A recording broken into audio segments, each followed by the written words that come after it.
legislation is not appropriate because it's still a 1908 legislation we're working on. An example is if a person is caught, an affected, infected person escapes the isolation center or the quarantine place they put him in. There's no deterrence because the fine for doing that is just 500 naira. So the House of Reps has deemed it expedient to amend the law as soon as possible. But we've received some resistance from members of the public because people have skewed a noble intention in a funny manner. The NCDC man as well also said there's no urgency in amending the bill. Well, we find that very ludicrous, so we've called him to order today. We've explained our noble intention to him, and it seems everybody are now better informed. So we've stepped down the bill. We want to have it go through public hearing, and we're still thinking of passing it with the speed of light. Okay, sir.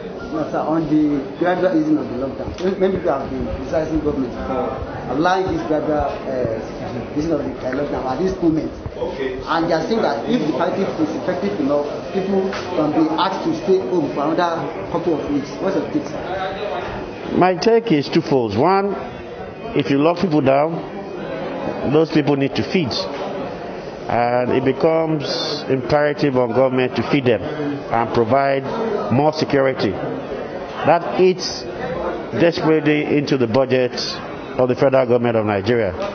Second of all, if you allow people to go back and do their daily work, it increases the spread of the disease. So it's a catch-22 situation. So what the government has tried to do is try to ease the lockdown a little bit. They've not opened everybody up 100%. They've tried to balance it, allow people go and trade, come back home, but in an organized manner. I'm sure we'll do this for a while. We'll see the results, and an informed decision would also be taken.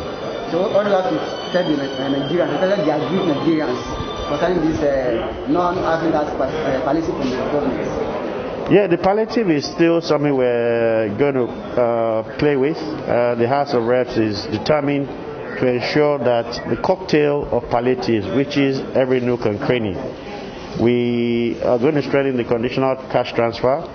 We're also looking at giving electricity to people, both low level and high level. High level because if you empower, if you give an access bank, for instance, electricity free of charge, they will not come out to say they are laying people off. If you give Nigerians electricity as well, they have disposable income in their pocket to spend, money they otherwise would have spent on electricity. So we're looking at still ramping up on all this, and hopefully next week a bill will come, a stimulus bill will come, whereby we'll put all this thing in proper